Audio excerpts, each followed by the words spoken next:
I'm Rob Forsyth. This is Liberalism in Question, a series of podcasts in which we examine issues and challenges to liberalism today. My guest is Andrew Blyth, who is at the moment lecturer in Ideals and Power to the cadets and midshipmen at the University of New South Wales Canberra campus at the Australian Defence Force Academy. Andrew has also served as Chief of Staff to Kevin Andrews in the Liberal government.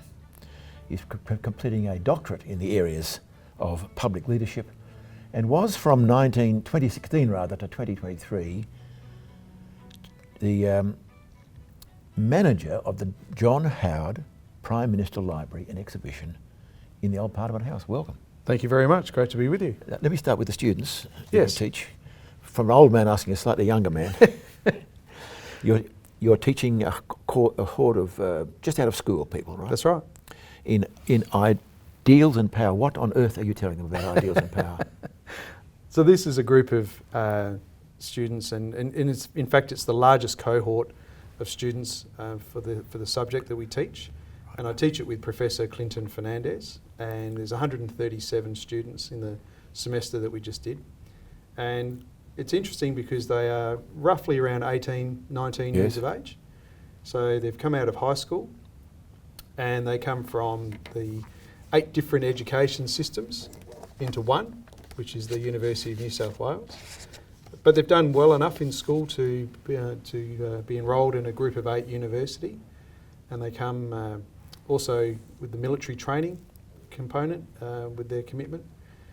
But I find myself quite thrilled to be standing in front of them in a lecture, a theatre, and just sharing what I know, but also learning from them as well. Ideals and Power, what's that? Yeah, well, so it comes under the international and political studies area, and it gives them an introduction into ideologies. Right. And for some of them, I also touch on think tanks and pressure groups and political donations. And for some, they don't even know what a think tank is. But what we do is we introduce some concepts. Some are familiar to them, and some are not. So we talk about conservatism, liberalism, and nationalism, socialism. So really giving them that broad brush of what's around them and introducing them to those concepts. Tell me about liberalism very briefly. Well, what do you say it is? Well, I think what we do is we say to them that Australia is the 6th oldest democracy in the world, and it's a stable environment in which they are a part of, and it's actually one of those where there's been no military coups, and in fact we talk about the origins. We go back and actually say to them about in the lead up to federation, the conventions that were held, and almost a bureaucratic approach to the forming of the nation on the 1st of January 1901. So we introduce slowly the environment in which they are now adults and will have a role in shaping the future of their country. But we also say to them, you don't need to know everything in the first semester. No, of course not. No, I'm just wondering, when you talked about liberalism, what's your understanding of what liberalism is? So it talks to them about the concepts around liberal democracy, and in terms of ideology that actually is around them, that they may have actually had views passed on to them from their parents, and we talk about those very things about the executive government and the Parliament. You don't talk about liberalism as an ideal, but rather a practical political reality. Yeah, I think it's Is that right? Yes, because for some you can get caught up in quite a lot of theory, and so that it might go over their head, and so you sort of bring it down another level to actually practical, day-to-day, what's going on around you. And we even talk about, more recently, housing was an example that we brought up for them. Right. How you might say, here's what a centre-left may take on this view. Here's what a centre-right party may offer on this view. So it's actually walking through some of those issues. Some of our research here at the Centre of Independent Studies has suggested that there's a shift going on in our population. There was a time when young people were thought to be more left-leaning, but then as they got older, moved across, although our research is suggesting that that's not happening as much.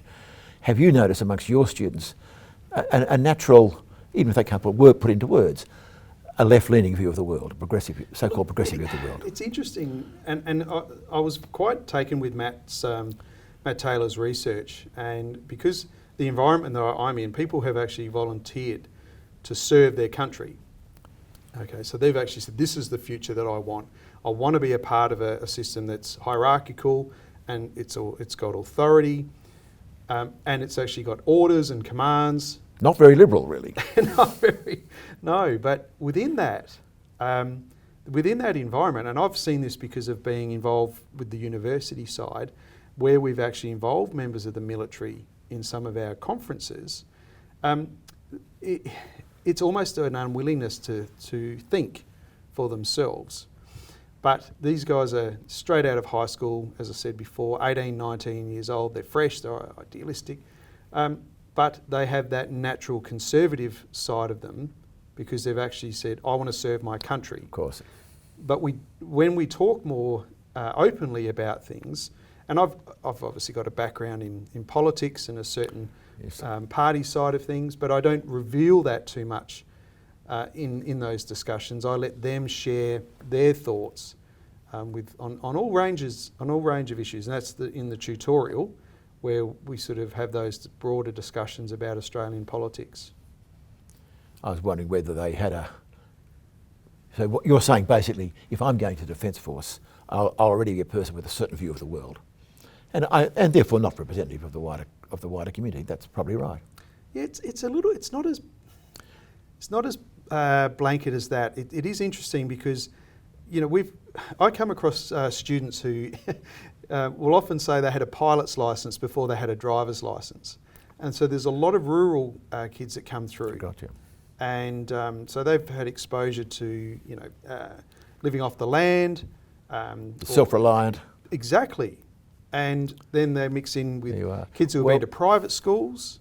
There are kids who have been to public schools. Now you may not want to answer this, but one could say that it looks to me the Defence Force is slightly woke. That's the impression I have looking on. Yeah. Am I right? I think like any organisation, they take seriously the diversity and inclusive mantra that is certainly prominent in Australia at the moment. And I know a number of serving personnel, and they deserve to work be comfortable in their working environment and not feel threatened because of their choices they make in life. But I think in the end, they are there serving the greater good. They're certainly doing something that you and I haven't done. I've got an older brother who serves. He's a ranking officer. He makes me salute him when we walk in through the front door. I think that's a bit of a stretch, but I do it anyway. But it's certainly something that, yes, the language with certain...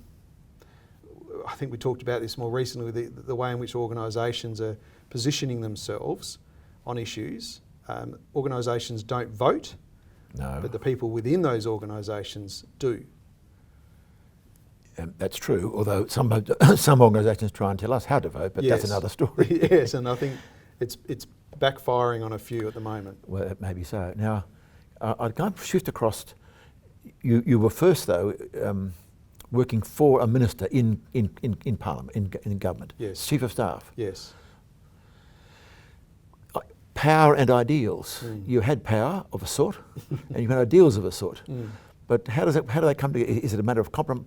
I mean, what are the challenges, difficulties of actually being in power, having ideals? I think importantly for me, it wasn't my first role.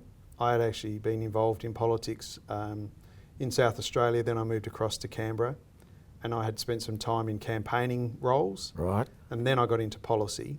And I think it's always been the philosophical underpinnings that guided me through most of those roles, in particular in this role when we were dealing with significant reform, which was workplace relations and welfare reform, so working for Kevin Andrews. There was quite a lot of stakeholder engagement in that role, and there was quite a lot of ideology as well that was thrust. You said what was your ideology, Andrew? I took a very similar view to John Howard's on this, that having spent time on energy policy, why wouldn't we consider doing the same for industrial relations, in that let's go for a national system. And that was because I see myself as an Australian, and John Howard reflected on this earlier. He doesn't necessarily, other than when New South Wales and Queensland play each other, Yep. he doesn't necessarily see himself as a New South Welshman. He sees he's an Australian. And I've often had that view from myself, in that it says Australia on my passport. And I often thought we add unnecessary bureaucratic layers to dealing with each other and business. Could we not strive for a national industrial relations system? And that's pretty much what drove me in my early discussions with Kevin Andrews. Was this the industrial relations system work choices? Yes. Yes. Which was, many say, an overreach. And many would be right. You think so? Yes. And there's often people who are credited with being an architect of work choices. Or I have to say, I think someone forgot to lay the foundations for that. But there was overreach. It was almost a blind spot. But to John Howard's credit, this was an issue that was front and centre of his entire political career. Industrial relations. It wasn't something that he just picked up because polling told him to do it. You remember that he actually spent time with his father and grandfather at the family garage in Dulwich Hill, where he would serve customers and his father would deal with government running a small business. What was the principle, what was the good that led people to think this is the way forward? What was the good of work choices? Well, I think it was just to continue to actually allow for people to deal directly with their employer. And that's where it was a case of just saying to the union movement, your membership is on the decline. People are feeling more and more comfortable talking to an employer directly without your being in the room. So what was the overreach then? The no disadvantage test. I see a few things where if I have an agreement directly with the employer, it could be nonetheless I'm agreeing to sell off some of my rights. Yes. Which implies that therefore you imply that individuals are not fully competent to judge their own situation. Well, I think in this instance I remember Robert Hill saying once, going into the in 1995 going into the 96 election, when it came to policy, let's not scare the horses. And there was quite a moderate tone, if you like, through a lot of what the early Howard government was about. By 2005, 6, 7, it was a case of, people saying, let's not waste the Senate majority. Let's not do a Fraser. And obviously John Howard was a member of the Fraser cabinet and he was alive to that. But there were just people who were pushing very, very hard on let's really go hard on, let's go to town on this issue. But it failed because you said the foundations weren't there. What was the foundation that wasn't there? I think it just wasn't communicated well, and there were examples where other policy reform was explained well. If we look at the GST, and this is what I find fascinating at the moment, if we compare the debate over the voice with the debate over the GST, John Howard and Peter Costello were sitting at the equivalent of a tax exam every day for 18 months, 2 years, selling the goods and services tax. And there's very little detail that's been provided in the current debate. That's why the outcome was what it was. That's interesting. This may seem unfair, but I don't think it is. For all his weaknesses, John Howard was a man who argued for a a policy with the GST and successfully. Mm-hmm. Not as successfully for the work choices, you believe. Since then, I don't see much argument going on like that to try and convince people of reform.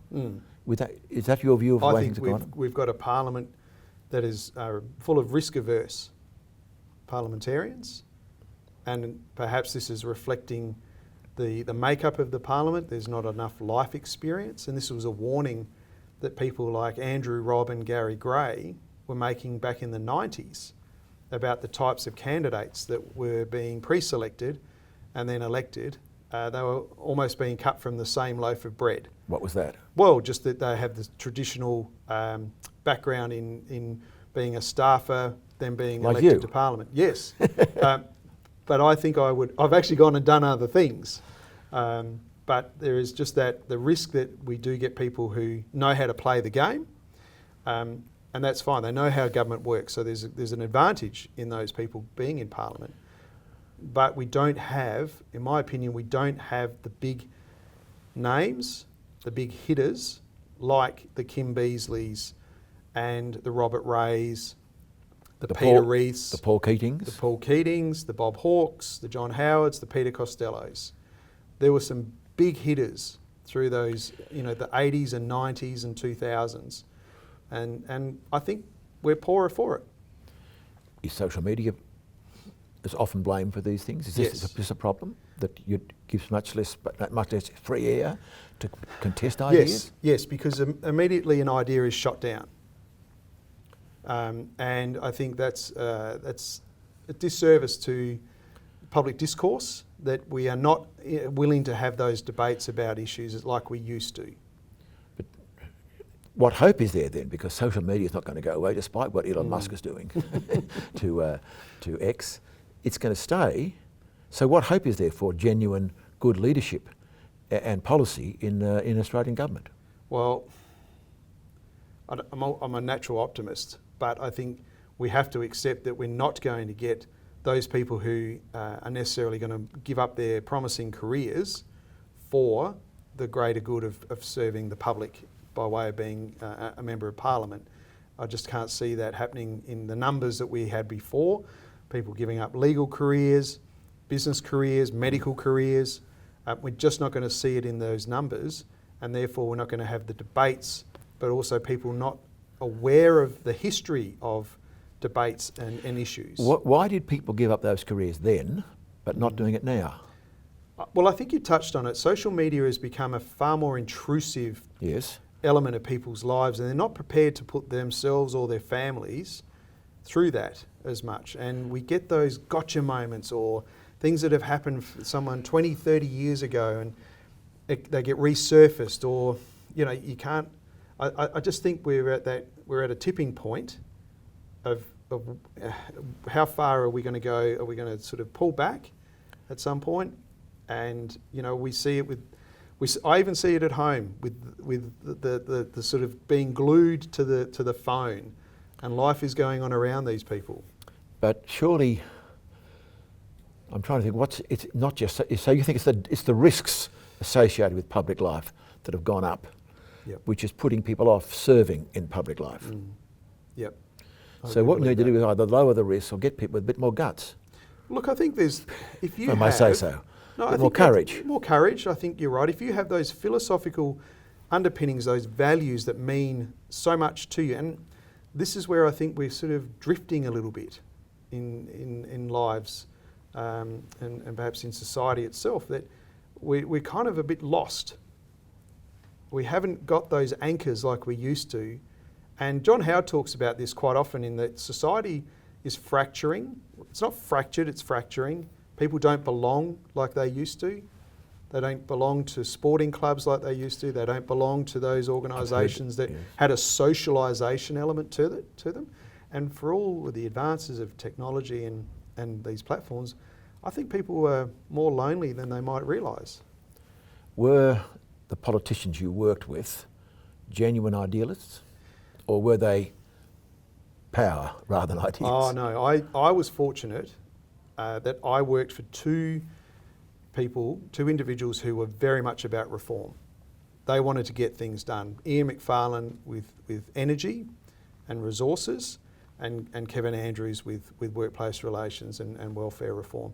Both very different in their approaches. I can remember one morning, Kevin Andrews I was in the Treasury building there in Melbourne, a beautiful building, and I was working away for a couple of hours, and I went and put some things on his desk.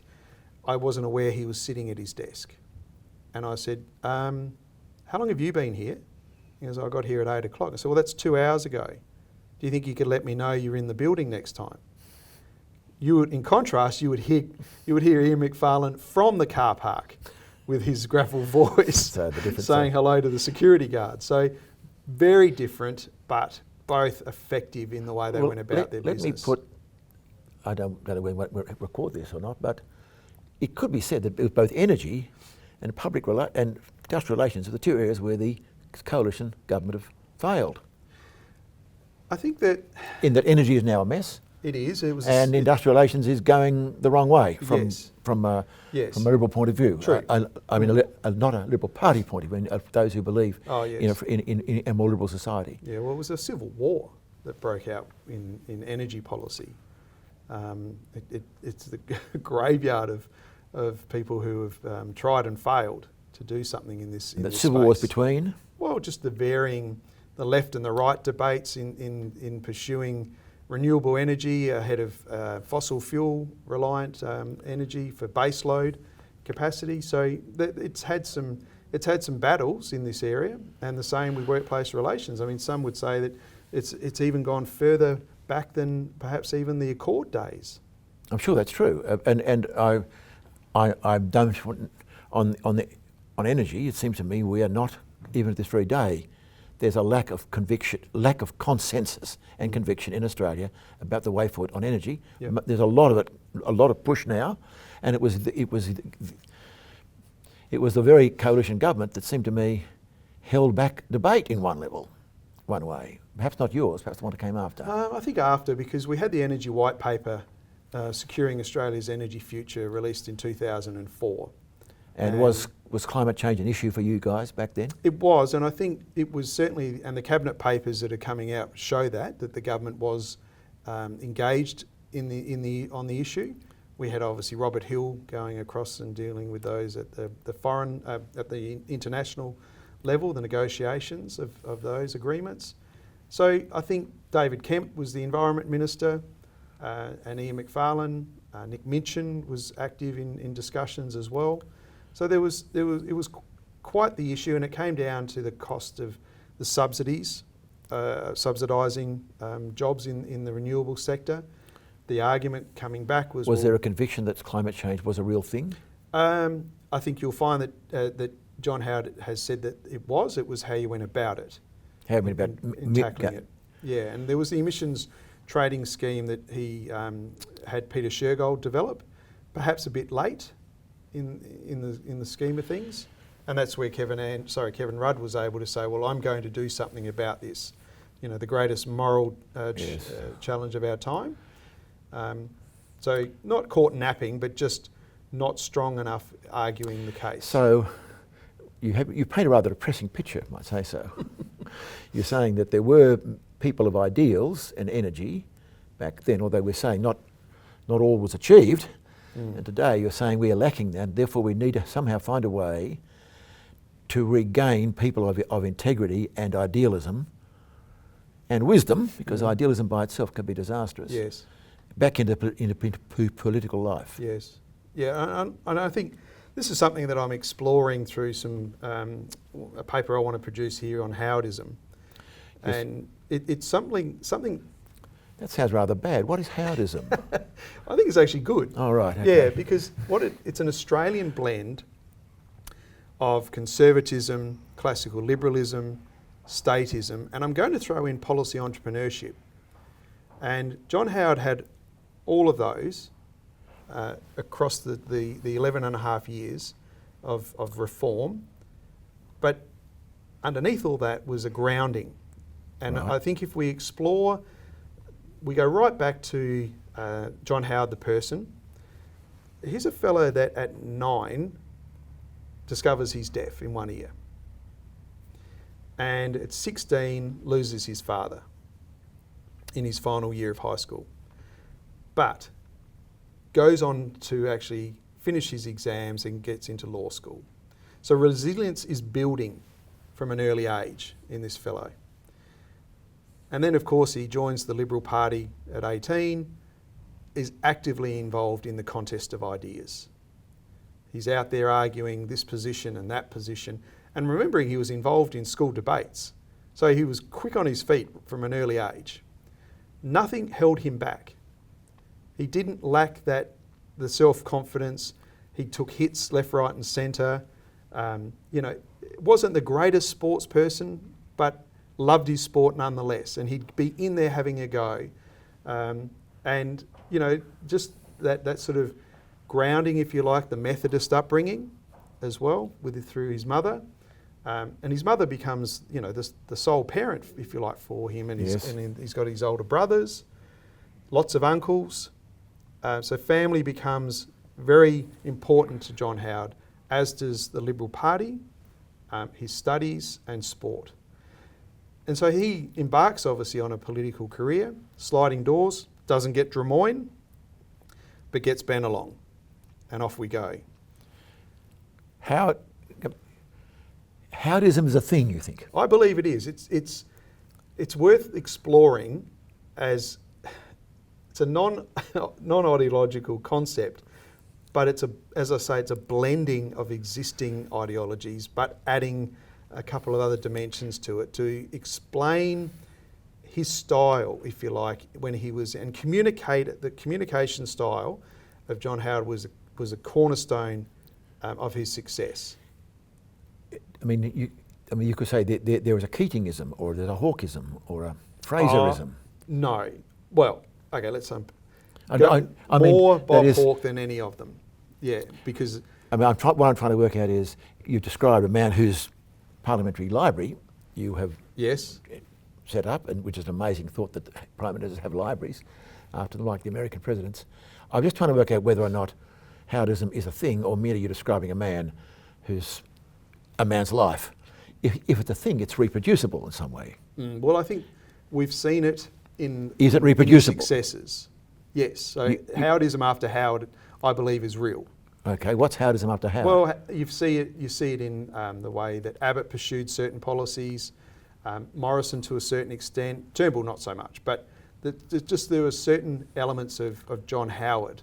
And there's the great line in West Wing where there's a little note left on the desk, of the incoming Chief of Staff, and it's, what would Leo do?